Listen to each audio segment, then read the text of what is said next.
Abu Janda singgung Edi Mulyadi penjarakan Ahok karena itu instan. Yang dilakukan oleh Saudara M ditingkatkan statusnya dari penyelidikan ke penyidikan. Dan hari ini juga telah dilakukan pengiriman surat pemberitahuan dimulainya penyidikan. Masyarakat Dayak cinta damai, tapi kalau diusik kami juga jangan sampai ini menjadi hal yang kelam bagi kita.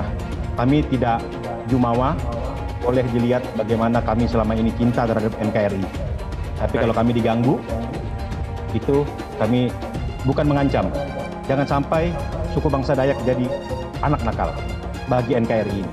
Dipanggil oleh Bareskrim Mabes Polri terkait dengan tuduhan ujaran kebencian yang menyakitkan warga Kalimantan khususnya dan seluruh warga negara Indonesia pada umumnya yang mencintai Bhinneka Tunggal Ika. Belum bersedia menghadiri panggilan polisi dengan alasan katanya pemanggilan yang dilakukan oleh Bareskrim Polri tidak sesuai dengan KUHP. Ini kan mengada-ada, ngawur. Kami harapkan berikanlah keadilan bagi kami misalkan suku bangsa Dayak, berikan kesempatan bahwa kami banyak putra-putra Dayak yang juga mempunyai intelektual. Kami memang orang kampung, tapi kami bukan orang kampungan. Dan kami berbicara dengan tata cara yang penuh etika. Dan kami juga datang kepada lembaga yang terhormat tempatnya. Kalau memang Edi Mulyadi tidak setuju, datang ke lembaga yang terhormat, bukan bicara di jalanan.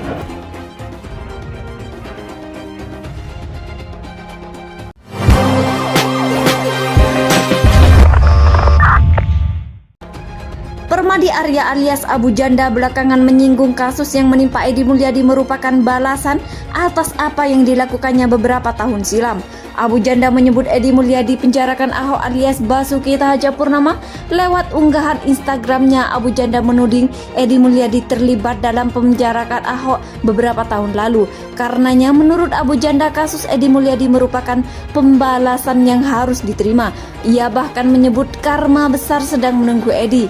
Dan ternyata Edi Mulyadi ini dulu sekjen GNPF Ulama 212 ikut andil memasukkan Ahok ke penjara. Slide 2. Karma Akbar menunggumu Edi. Tulisnya di akun @permadiaktivis2 Jumat 28 Januari 2022.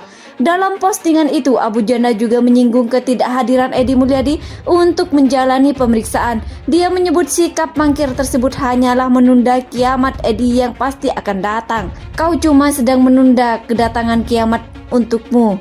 The end is coming for you, Edi. Ujar Permadi Arya. Lanjut, ketidakhadiran Edi Mulyadi kini bahkan ejekan dari netizen tanah air. Walaupun kuasa hukum Edi menyebut bahwa kliennya tidak hadir karena memiliki agenda mendesak lain, sekarang dia jadi bulan-bulanan dibully orang se-Indonesia. Ayam sayur cemen, gegara mangkir dari panggilan polisi, karma itu instan, ujar Permadi membenarkan. Diberitakan sebelumnya alasan Edi Mulyadi tidak menghadiri undangan penyidik karena prosedur pemanggilan yang tidak sesuai aturan minimal 3 hari sebelum hari H, sehingga dirinya sudah terlanjur membuat agenda lain. Alasannya, pertama, prosedur pemanggilan tidak sesuai dengan KUHP. Itu yang pertama. Nah, ini kami mau masukin surat ini dulu.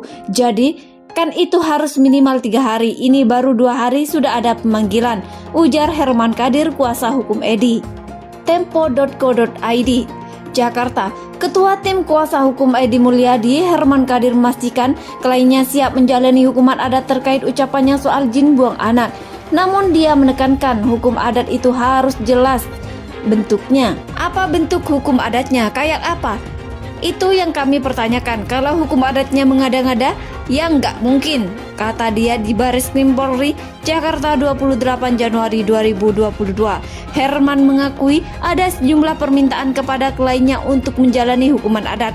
Salah satunya dengan meminta maaf secara langsung kepada masyarakat di Kalimantan yang merasa disakiti dengan ucapan jin buang anak. Namun, Herman mengatakan harus ada yang bisa menjamin keamanan Edi ketika datang ke Kalimantan. Jika jaminan itu jelas, dia memastikan kliennya siap datang ke Kalimantan untuk minta maaf.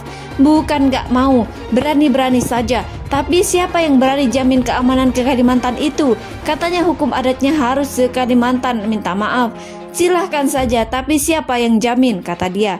Sebelumnya, Aliansi Borneo Bersatu tetap meminta Edi Mulyadi diproses hukum adat meskipun penyidikan di kepolisian masih berjalan.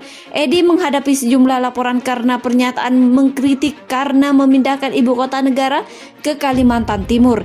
Edi dalam video yang beredar menyebut bahwa Kalimantan Timur merupakan tempat jin buang anak. Ia kemudian meminta maaf atas pernyataan tersebut. Namun, Aliansi Borneo Bersatu tetap meminta Edi menjalani hukuman adat. Hukum adat itu merupakan suatu keharusan. Hukum positif silahkan berjalan, kata jubir Aliansi Borneo Bersatu, Rahmat Nasution Hamka, di gedung DPR Jakarta 27 Februari 2022. Menurut dia, hukum adat harus tetap dijalankan. Edi Mulyadi sebagai bentuk penebusan kesalahan secara moral kepada warga Dayak dan leluhur mereka. Hukum adat, kata dia, menjadi salah satu bentuk pelajaran agar kejadian serupa tidak terulang. Edi Mulyadi sebut pemanggilan tak sesuai dengan KUHAP. Baris Krim, penyidik tahu apa yang mereka kerjakan.